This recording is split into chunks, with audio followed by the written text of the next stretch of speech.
Hello and welcome back to Final Fantasy III. In the last episode, we took care of pretty much everything to do in Castle Sassanee. In this episode, we're going to be going into the sealed cave. But first, well, the hawk-eyed, those of you in the audience, however many there are going to immediately notice some things are different. So somehow or another, I recorded 4 whole episodes of this, and somehow OBS didn't actually record my commentary. Now, at first I thought maybe I could do post-commentary, but I've never done that, and I really don't feel like learning how to do that right now.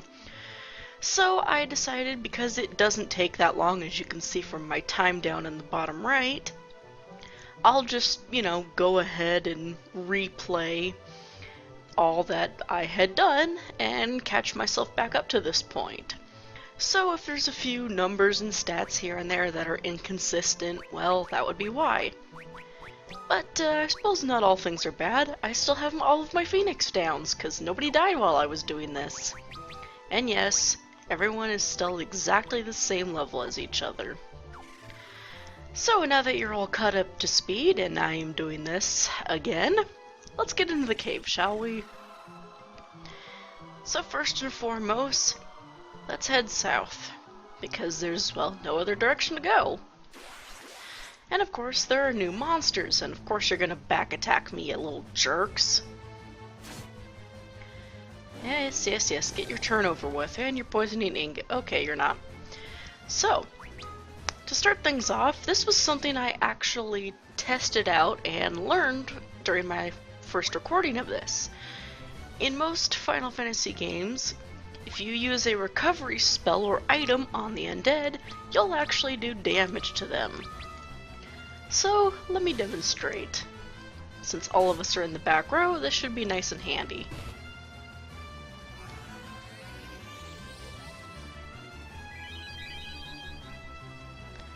Oh yeah, and that was also a skeleton and a mummy. I didn't actually name them, but I suppose you can read their names when I was attacking. So yeah, using Cure on them, very, very effective. And let's see. Oh yeah, I didn't actually bother buying more antidotes and eye drops. That's probably going to come back to bite me. But, oops. Let's just keep moving, shall we? Time to potion. Cool. Now, if we come around up here, there's another cure. And with the enemies in this area, being weak to this stuff, I may as well have 2 people using it. That way, I can still have some people attacking and some people healing and still have mana. And I'm gonna go ahead and run away from these guys, because, well, we've already seen them. I said I'm gonna run away from these guys. Hello? Thank you. Run away. Let's, go ahead and heal up, shall we? Alrighty. Moving straight along. I think. Okay, so it's not exactly straight, but yeah, get what I mean. And let's see. Oh, there's a chest here with some money. That's nice. Well, we were told to look for a skeleton key. And as you can see, if we interact with the skull, it removes the wall. How nice of it. So let's carry on. Straight through here, we come across somebody who isn't a ghost. Yep, it's Princess Sara. Angus, thank heavens you're all right. Milady, tips Fedora. You must hurry back to the castle. We'll take care of the rest. I had the same problem yesterday when I did this recording the first time. We will take care of the rest here. But before you go, we need to borrow your mithril ring. There is no need. I will go with you. I have come here to banish the Djinn and save my people, just like you. Her Royal Highness has spoken. What should we do? She should be alright, as long as Ingus here looks after her. No harm will come to Lady Sara as long as I live and breathe. Thank you, everyone. Princess Sara has joined the party. Now that's a little deceiving, and you'll see why in just a moment. Oh, before I forget, press W, or on the DS, or the way I have this configured, L, whenever you wish to speak with me. Now let's hurry. So first of all, you'll notice that she follows behind you. Second of all, you'll notice, even if you go into like formation or whatever, there's no way to actually like add her to the party. So she is a character that you do not control. Instead, sometimes during battle she will, well, do some stuff that might be helpful for you. I'll get more into that later. But just as she said, and I was wrong, it's not L, it's, I think Y is the right button? I managed to come here on my own, but I can't say I wasn't afraid. Thank you, Ingus. Milady, I could do nothing alone. I am sorry. So if you press the right button, sometimes it'll act, or she'll have something of interest to say. I think she has 3 unique bits of dialogue that she can say, so I'm going to try and show all of them. But before then, we have more enemies. These are larvae. Take my word for it. And as you'll probably notice, oh, hey, look, she's actually going to do something. So Arrow is a magic spell that we'll be getting eventually, but it deals wind damage. And just like black magic, because it's a white magic spell, as you can see from the bubbles, when she casts it, it does a lot of damage, so that's quite nice. What was I talking about before I got interrupted by battle? Oh yeah, I will show off her various dialogues and whatnot eventually. Cursed Copper! Hooray! That is just about everything we need to fight. There's 2 more enemies, and hopefully we'll be able to see them before long. Ah yes, there's the other thing she can do. She can also do a full party heal. It's not anything special, it's just cure. Annoyingly though, I find she tends to do that right after I've healed, so, you know, not the most helpful thing, but hey, now you're gonna put Ark to sleep. Thanks for that, I guess. Just die already. Thank you and thank you, and are you going to die? Probably not. Oh, you are. Awesome.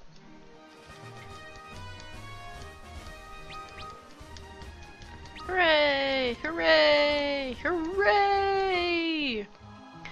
What do you have to say about that, Princess? The Djinn is a fire elemental. It should be susceptible to cold. So it should be weak to the blizzard spell and the Antarctic wind item. So that's a handy piece of information. And what do you know? There's an Antarctic wind right there. I promise you, I actually did not plan that. That just kind of happened to be how it was.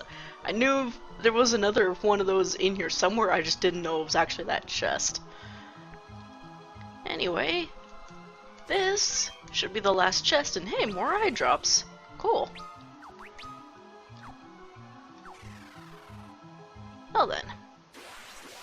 Are you one of the last enemies? Yes! One of the last ones that we need. These blue skeleton things are shadows. So let's kick the crap out of these. And are you going to heal us or do damage? Do damage. Very nice, because we don't need healing right now.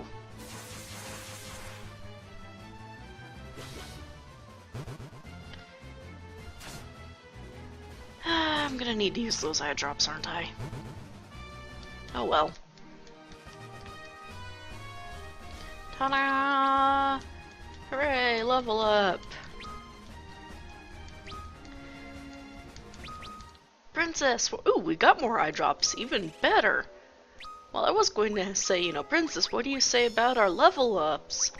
But, I'm more interested in healing up. Wow, Luneth, you were suffering on the health department. Anyway, now, Princess, what do you have to say to that? Hello there, I'm Princess Sara. What's your name? I'm Luneth. Nice to meet ya. Refi doesn't seem to like how casual he's being. Very nice to meet you, Luneth. She doesn't seem to mind, though. So we have one more enemy to face in here, and it's kind of a rare encounter. And because the boss, as you can see in the upper right, is right over there. So I'm just going to kind of run around in circles until I find that enemy. So yeah, we'll see when I find it. Ah, there we go. The last enemy, Revenants. These blue zombie things. And I'm delighted to tell you that oh good, this is the 4th time that she has stepped in to heal us while we are at full health. While I was running around doing this. That's kind of what I mean by she tends to heal you when you're at full health. She's not exactly helpful. Oh well. Let's just finish killing these guys. Nothing special to them. I'm just kind of randomly choosing who they attack. I really don't care because they're pretty much dead already. Like so. Ta-da! Now let's heal up one more time. Ark still has all his magic, so I can use that if I need it in this boss battle. And right here is the Djinn. Prepare to meet your doom, Djinn. This ring will banish you once and for all. You don't look like you're holding up anything. Nothing's happening, but why? Your bauble has no power over me now that I am fused with the power of darkness. See, I told you it was a boss battle. So this is the Djinn, and as you'll see, a lot of boss battles will end up playing out much the same way. You have most of your team attack, using whatever's their strongest moves.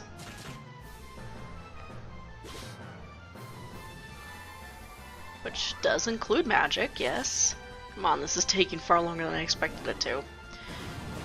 The boss typically has a full party move, plus a one-person move, and yes, they can move twice in one turn. And then after your first turn, you typically have 3 people attack however strong, or with whatever strong moves they have, and the 4th person heals. And that's kind of a bummer because, you know, boss fights kind of get boring because of that. But yeah, that's typically how these things go. This is the first boss, so he's probably close to dead. Do not slash Ark. Please do not slash. Okay, phew. So you're going to heal. You're going to attack, and I'm going to go ahead and tell you to use a potion on yourself, because magic tends to be kind of slow. So I want him to be able to at least withstand the fire if he needs to. Like that. Okay, hit Refia or Luneth. Hit Refia. Okay, thank you. Whew. He should be almost dead, I would think.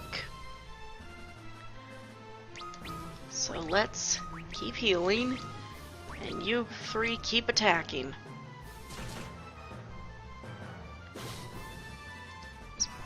This fight usually only takes a few turns, so he, again, should be close.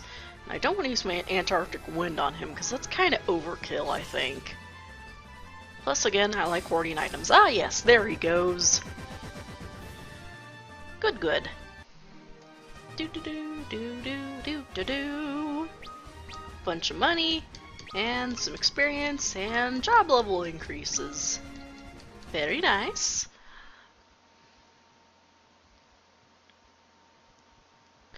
You cannot escape the ring's power now. Again, you're not holding up anything. No!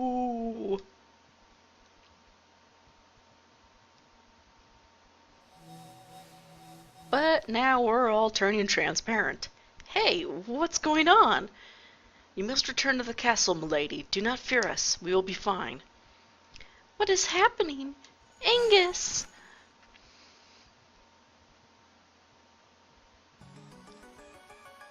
This looks familiar. And not just because I've played this before. Where are we?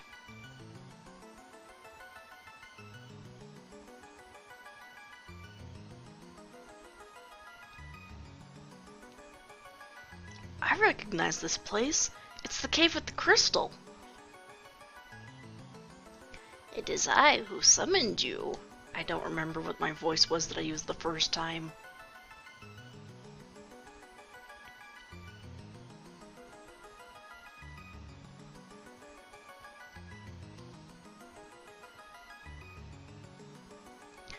You four have been chosen to be the warriors of the light, the bringers of hope.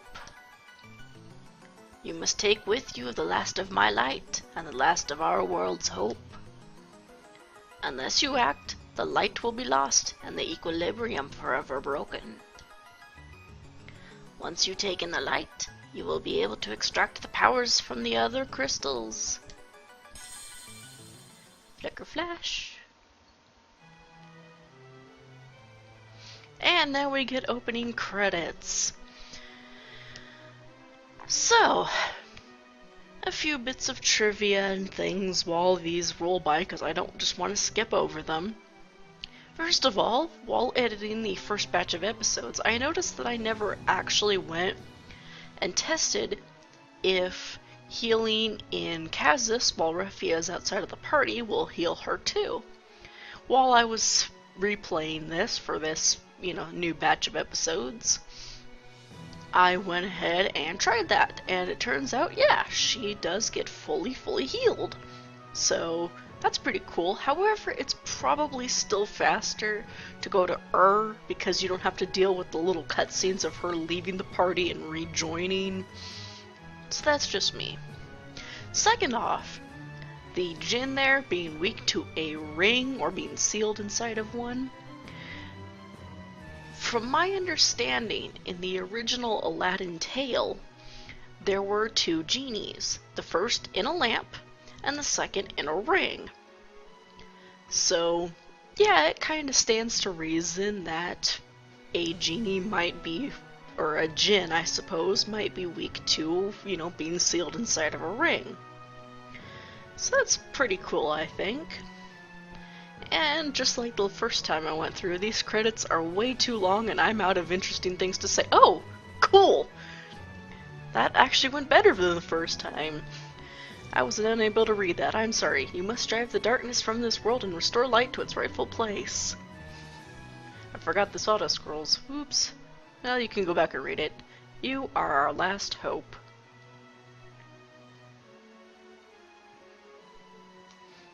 Ta-da! Clicker flash. Sparkle, sparkle.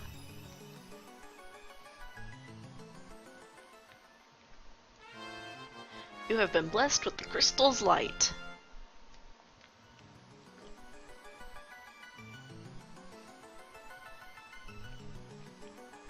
Now go, step on the shining circle behind this altar to return to the surface. Embrace your destiny, warriors of the light.